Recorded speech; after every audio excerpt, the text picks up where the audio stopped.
Hello दोस्तों, आपका अपना चैनल अपना स्टडी केयर में आपका स्वागत है। मैं संजीव कुमार।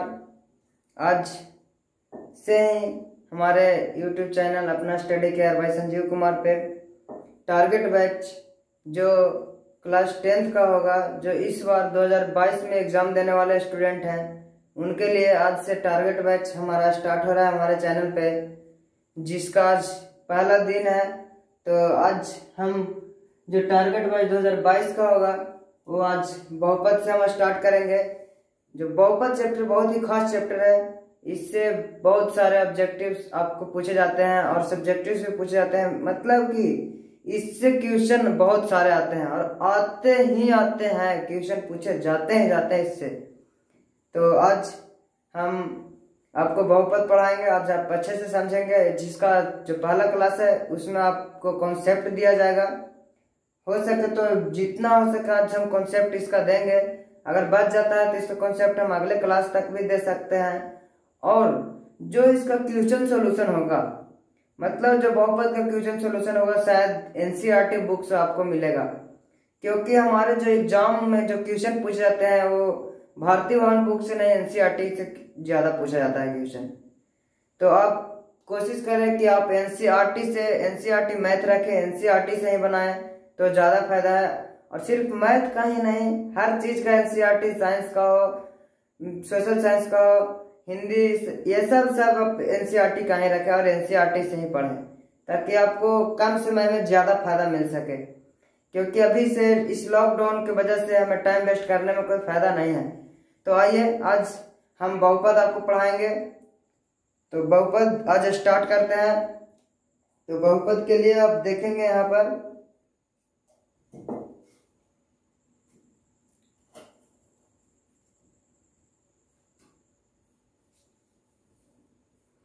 जैसे में देखेंगे, पहले बहुपद क्या होता है। मतलब एक पद से अधिक पद को हम बहुपद कहेंगे। जिसे 2 पद हो गया, 3 पद हो गया, 4 पद हो गया, उसको हम बहुपद कहेंगे। तो बहुपद तो खैर बहुपद हम जान गए, लेकिन अब उसमें पूछता है क्या हमें कि बहुपद का घात क्या होता है। जैसे यहाँ पर आप समझिए, बहुपद किसे कहते हैं। जैसे 5x + 6 है, एज एग्जाम्पल यह है कि 5x + 6, इसमें कहेगा कि इसका घात कितना है। तो सबसे पहले जानिए कि घात कहते हैं किसको। इस जो बहुपद है, बहुपद में जो सबसे ज्यादा पावर होता है, ये जो इस पे सबसे ज्यादा पावर होता है, उसी को हम कहेंगे घात। तो क्या इसमें देखेंगे कि इसमें घात कितना है। मतलब कहेंगे, यहाँ पर पूछेगा कि बहुपद का घात क्या है, यही पूछेगा। हमारा क्वेश्चन पूछता है एग्जाम में, जो एग्जाम लेवल का क्वेश्चन होता है वो पूछता है कि बहुपद का घात क्या है। तो यहाँ पर देखेंगे बहुपद का घात क्या है। हमने बताया घात क्या होता है, जो ये बहुपद के जो सबसे ज्यादा पावर होते हैं, मतलब कि जो सबसे ज्यादा ऊपर होता है जो पावर में, वही हमारा घात होता है। तो इसमें देखेंगे क्या है। तो इसमें कितना घात है हमारा, इसका पावर 1 है और तो कोई है नहीं बहुपद में हमारा चार पद। तो 4 पद पे हम लोग देखेंगे तो ये हमारा हो गया 1। तो इसमें पूछा कि हमारा घात क्या है, तो इसमें हम बता देंगे कि घात हमारा 1 है। ये हो गया हमारा एक तरफ से ऑब्जेक्टिव। इसी प्रकार से ऑब्जेक्टिव्स आएंगे आपको। तो ये हो गया हमारा कि इसमें पूछेगा कि हमारे बहुपद में कितना घात है। तो जो जिसपे सबसे ज्यादा पावर होगा उसको बता देंगे कि इसका घात है। जैसे एक और एग्जांपल देखिए, 5x³ + 4x⁴ + 3x² + 2x + 2, ये भी एक बहुपद ही है। अब इसमें कह देगा कि इसका घात बताएं। तो ये नहीं कि हम पहले वाले को देख लें और उसको घात बता दें, नहीं, पूरा हम जो ये बहुपद है इसमें हमको देखना है कि इसमें सबसे ज्यादा पावर किसका है। तो इसमें देखेंगे कि सबसे ज्यादा पावर किसका है। तो यहाँ पर हमारा 4 पद का बहुपद है, जो घात है जो 3 है। यहाँ देखेंगे यहाँ पर 4 है, यहाँ पर 2 है, यहाँ पर 1 है और यहाँ पर 0 है। तो यहाँ पर देखेंगे कि इसमें घात क्या होगा। तो इसमें घात हमारा क्या होगा, सबसे ज्यादा पावर हमारा कितना है, तो 4 है, तो इसका घात हो जाएगा हमारा 4। आंसर समझ गए। जिस पे सबसे ज्यादा पावर होगा वही हमारा घात होगा। जैसे मैं कहेगा कि x का घात कितना है तो x का घात हम बताएंगे कि 1 है। जैसे 6x का घात पूछेगा तो इसके पावर 1 है तो इसका घात 1 हो जाएगा। अगर पूछेगा सिर्फ कि 9 का घात कितना है तो 9 का घात क्या, हम 9 को घात ऐसे 9 का घात हम नहीं बता सकते हैं, ऐसे डायरेक्ट हम कह देंगे कि 0 है। पर अगर हमें बनाने के लिए कहे, अगर शो करने के लिए कहे तो हम इसे कैसे बनाएंगे, तो 9 है। अब 9 को हम डायरेक्ट नहीं कर सकते, 9 की पावर 0 तो वो तो खुद ही 1 हो जाएगा। जैसे इसको कहेंगे 9 गुने x के पावर 0। ये किसी के हमने बताया कि किसी के पावर अगर 0 आ जाए, 100 हो, 1 हो, 10 हो, 100 हो, करोड़ हो, कुछ भी हो, पाई हो, कुछ के भी पावर अगर 0 आ जाए, उसके पावर में 0 पड़ जाए तो उसका मान 1 हो जाता है, चाहे वो कितना बड़ा भी अंक क्यों ना हो। इसलिए यहाँ पर x के पावर जो होता है, x के पावर 0, उसका वैल्यू 1 हो जाता है। तो 9, अब देखिए ये आ गया हमारे 4 पद में, तब ऐसे हम बता देंगे कि कहेगा कि इसका घात क्या है, तो इसका घात कितना हो जाएगा हमारा, तो 0। आंसर हो गया। बहुत ही सिंपल है घात पहचानना। आपको सबसे ज्यादा पावर को ही घात कहते हैं। तो ये आप जान गए घात के बारे में। अब आपको आगे बताते हैं, इससे क्वेश्चन पूछता है कि घात, इसका घात कितना है, पावर कितना है, ये पूछता है। आप इसे याद अच्छे से ढंग से समझेंगे, कांस्टेंट माइंड से समझेंगे तो आपको समझ में आएगा। तो अच्छे से आप मेहनत कीजिए। अगर आपके लिए, अगर हम खुद से मेहनत कर सकते हैं तो आपको मेहनत करने में कोई दिक्कत नहीं होना चाहिए। तो अच्छे से मेहनत कीजिए ताकि मेरा भी मेहनत बेकार ना जाए और आपका भी मेहनत बेकार ना जाए, और अच्छे से एग्जाम में अच्छे मार्क्स लाएं आप, ताकि हमारा भी नाम हो और आपका भी नाम हो। इसलिए मेहनत कीजिए, दिल से मेहनत कीजिए। मेहनत करने वाला का फल मीठा होता है, मेहनत कभी बेकार नहीं जाता है। तो अब देखेंगे कि बहुपद कौन है, बहुपद कौन नहीं है। हमने क्या बताया कि एक से अधिक पद को बहुपद कहते हैं। जैसे में यहां पर देखिए बहुपद कौन कौन है। बहुपद कहेंगे किसको, जैसे 5x + 7 तो बहुपद है, क्योंकि एक घात से अधिक घात है तो बहुपद है। 3x² + 2x + 6 क्या ये भी बहुपद है, तो हाँ ये भी बहुपद है। एज एग्जाम्पल बहुत सारा, मतलब इस रूप में जो होता है वो बहुपद होता है। और कौन बहुपद नहीं होता है, बहुपद ये भी देखेंगे कि बहुपद इस रूप में भी होता है कि बहुपद, आप बहुपद नहीं है देखेंगे कौन बहुपद नहीं है।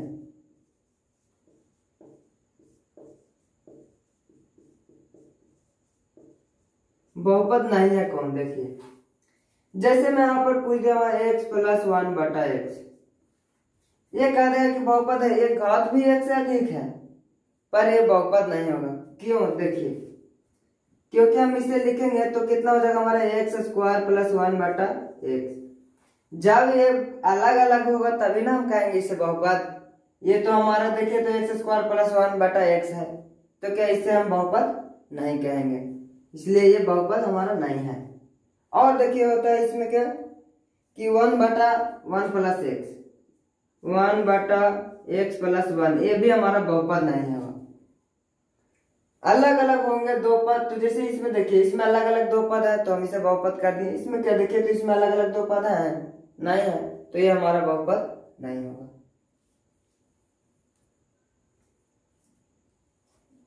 और यहाँ पर देखिए जैसे √3/x² + 8, इस रूप में भी हमारा बहुपद नहीं होता है।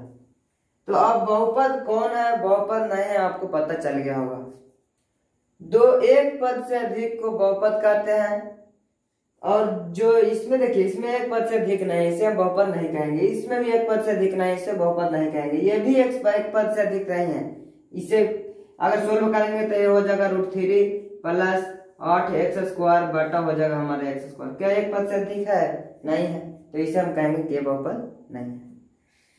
तो अब समझेंगे क्या रैखिक बहुपद, मतलब कि रैखिक बहुपद कहते किसको हैं,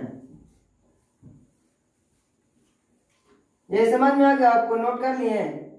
हम नोट कर लेंगे अच्छे से, क्योंकि थोड़ा कम समय में हम थोड़ा बताना चाहते हैं, अच्छे क्लास लेना चाहते हैं, तो ज्यादा समय नहीं देना चाहते हैं इस पे। आपको जितना जल्दी अच्छे से समझ में आए वो आपके लिए ज्यादा बेटर होगा, क्योंकि एग्जाम में तो अच्छे अंक अगर लाने हैं, अंक अच्छे मार्क्स लाने हैं तो आपको मेहनत तो करना पड़ेगा। तो देखिए यहाँ पर रैखिक बहुपद, यहाँ पर देखिए एक में हम जानेंगे।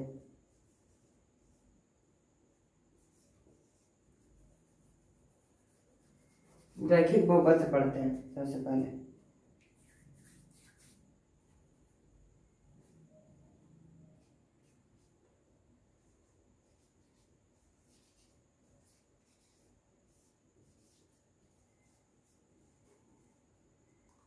रैखिक बहुपद जानेंगे कि क्या होता है रैखिक बहुपद। जो एक घात के जो बहुपद होता है, जिसपे एक घात होते हैं, उसे रैखिक बहुपद कहते हैं। और जब एक घात होता है तो कैसे होता है, देखिए एक एग्जांपल इसे इस प्रकार याद कीजिएगा कि रैखिक बहुपद कैसे कहते हैं, तो जिसका एक घात हो, जिसका अधिकतम घात की संख्या एक हो, उसे कहेंगे हम रैखिक बहुपद। तो यहाँ पर देखिए जैसे एग्जांपल में हमने बताया कि 7x + 8, इसका बहुपद के घात कितना, अधिकतर घात हम कितना बताएंगे तो 1, तो इसे क्या कहेंगे हम रैखिक बहुपद कहेंगे। और रैखिक बहुपद का जो हमारा इक्वेशन होता है, समीकरण होता है, उसे कितना होता है रैखिक बहुपद का,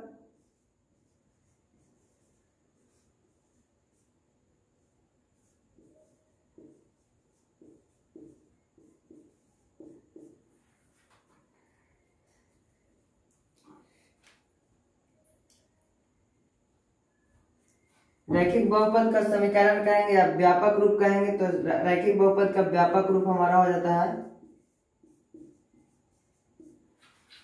यहाँ पर ax + b होता है हमारा, जो होता है क्या रैखिक बहुपद का व्यापक रूप। क्या होता है ये हमें क्वेश्चन ऑब्जेक्टिव से पूछते हैं कि रैखिक बहुपद का व्यापक रूप क्या होता है, तो हम बताएंगे क्या ax + b, ये होता है हमारा रैखिक बहुपद का व्यापक रूप। इसे आप अच्छे से नोट कर लेंगे। ये जो हम बता रहे हैं वो एग्जाम लेवल है, एकदम एग्जाम में पूछेगा ही पूछेगा ऐसा का सवाल आपको।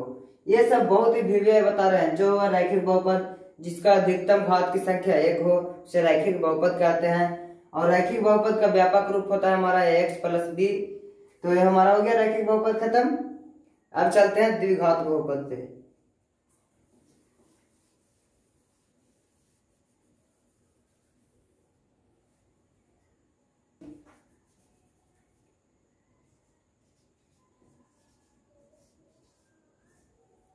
दूसरा में चलते हैं हम द्विघात बहुपद पे।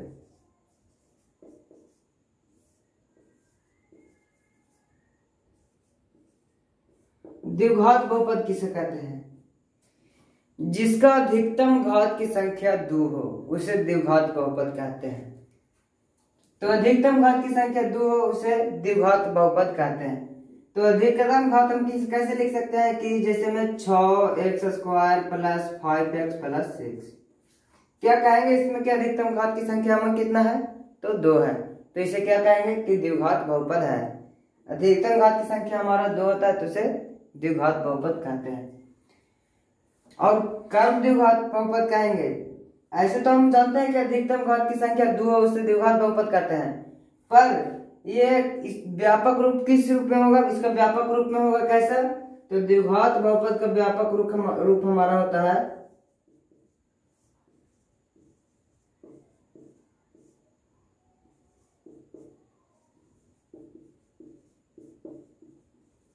द्विघात बहुपद का व्यापक रूप होता है हमारा ax² + bx + c के रूप में होता है। अगर इस रूप में हो तो हम इसे कहेंगे कि द्विघात बहुपद है। इसका सबसे ज्यादा घात हमारा कितना, इसका घात कितना हो जाएगा तो हमारा 2, मतलब सबसे ज्यादा घात 2 हो उसे हम द्विघात बहुपद कहेंगे। तो ये इसे द्विघात बहुपद यहाँ से समझ गए और द्विघात बहुपद का व्यापक रूप समझ गए। तो ये वाला आप अच्छे से नोट करेंगे, द्विघात बहुपद का व्यापक रूप ax² + bx + c को कहते हैं। तो आप समझ गए इसे अच्छे से, इसे नोट करेंगे। अब चलते हैं त्रिघात बहुपद पे।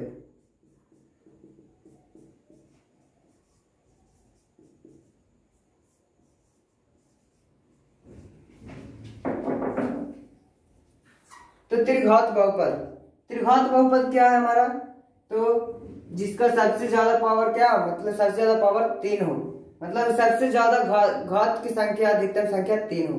जैसे में देखिए यहाँ पर 5x³ plus 6x² plus 7x plus 8, इसको कहेंगे तो हम क्या कहेंगे कि ये त्रिघात बहुपद है। और इसका हमारा व्यापक रूप होता है क्या, सॉरी यहाँ पर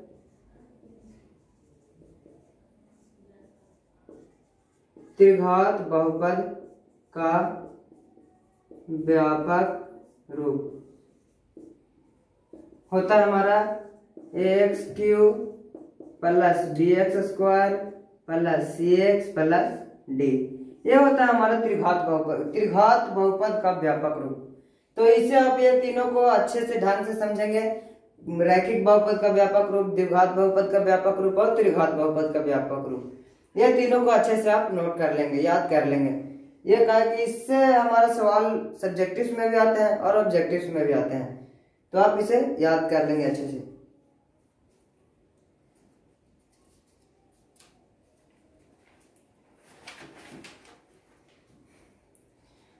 और ये सब में एक चीज और आप ध्यान रखिएगा कि जब इसका द्विघात बहुपद का व्यापक रूप, रैखिक बहुपद का व्यापक रूप और त्रिघात बहुपद का व्यापक रूप जो होता है, उसमें जो ये a का मान हो ना, वो कभी हमारा 0 नहीं होना चाहिए। यहाँ पर देखिए a बराबर नॉट इक्वल टू 0, ये आप ध्यान में रखेंगे, क्योंकि जब ये ही 0 हो जाएगा तो ये पूरा टर्म ही 0 हो जाएगा हमारा। तो फिर ये हमारा कौन सा रूप हो जाएगा, फिर तो रैखिक बहुपद का व्यापक रूप की तरह हो जाएगा। तो ये रैखिक बहुपद भी नहीं होंगे, इसलिए ये नॉट इक्वल टू 0 होगा। तो इसमें भी हम कहेंगे कि a बराबर नॉट इक्वल टू 0 होगा। और जो रैखिक बहुपद का व्यापक रूप है ax प्लस b, इसमें भी हमारा हो जाएगा क्या, तो a नॉट इक्वल टू 0, मतलब कि a 0 नहीं होना चाहिए। ये आप थोड़ा अच्छे से ध्यान देंगे।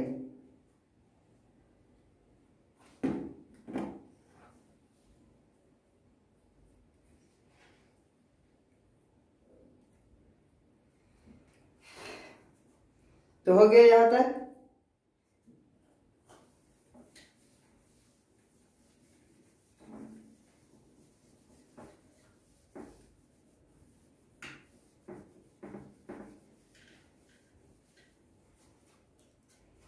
अब आगे देखेंगे तो एक चरीय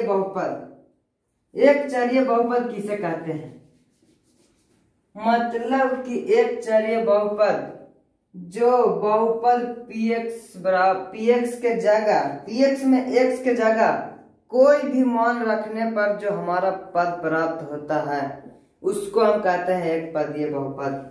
जैसे में यहाँ पर देखिए, यहाँ पर px बराबर हमारा दे दिया क्या, तो 6x² प्लस 5x प्लस 7।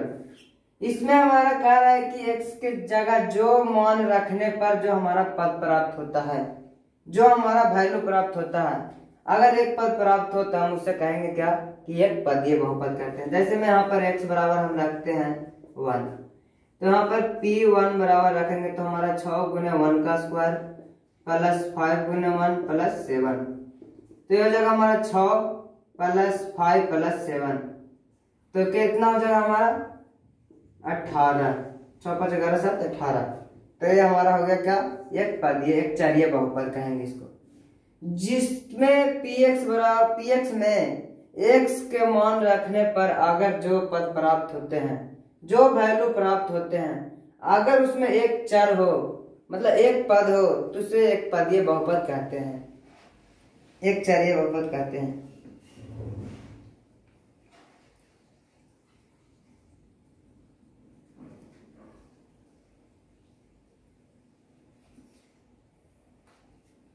तो हो गया, इसे समझ गए। अब देखेंगे का ये हम क्या बताएं, एक चरीय बहुपद बताएं। यहां पर लिख देते हैं एक चरीय बहुपद। एक चरिय बहुपद पूछ देगा एग्जाम में, जैसे सब्जेक्टिव से पूछ देते हैं, ऑब्जेक्टिव से पूछ, एक चरिय बहुपद क्या होता है। तो एक चरिय बहुपद जो px में x के जगह मान रखने पर जो हमारा एक पद प्राप्त होता है उसी को एक चरिय बहुपद कहते हैं। एक चार हमारा प्राप्त होता है उसे चरिय बहुपद कहते हैं। और एक चरिय बहुपद का शून्यक क्या होता है?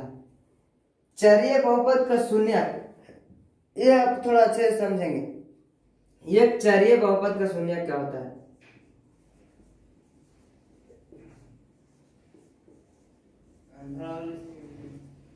एक चरिय बहुपद का शून्यक,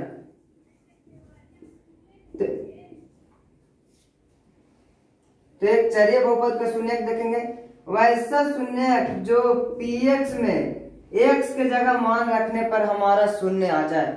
जैसे मैं यहाँ पर देखेंगे 6x plus 3x plus 3x minus 6 देखेंगे। इसमें जैसे चरिय बहुपद का शून्यक क्या होता है? चरिय बहुपद का शून्यक उससे कहते हैं जो px में x की जगह मान रखने पर अगर हमारा पद शून्य प्राप्त होता है, मतलब 0 प्राप्त होता है, तो हम उसे कहेंगे शून्यक बहुपद। तो इसे देखिए यहाँ पर जैसे p की जगह यहाँ पर x की जगह रखते हैं हम क्या, x बराबर 2 रखते हैं। तो p2 बराबर 3 गुने 2 माइनस 6, इसलिए 3 दूनी 6 माइनस 6 बराबर 0। क्या हो गया हमारा रखने पर 0? अगर जो वैल्यू px में x की जगह रखने पर अगर 0 आ जाए तो उसे कहेंगे हम क्या कि चरिय बहुपद का शून्यक रूप है। तो ये हमारा क्या होगा, चरिय बहुपद का शून्यक रूप। तो इसे आप अच्छे से नोट कर लेंगे यहां तक।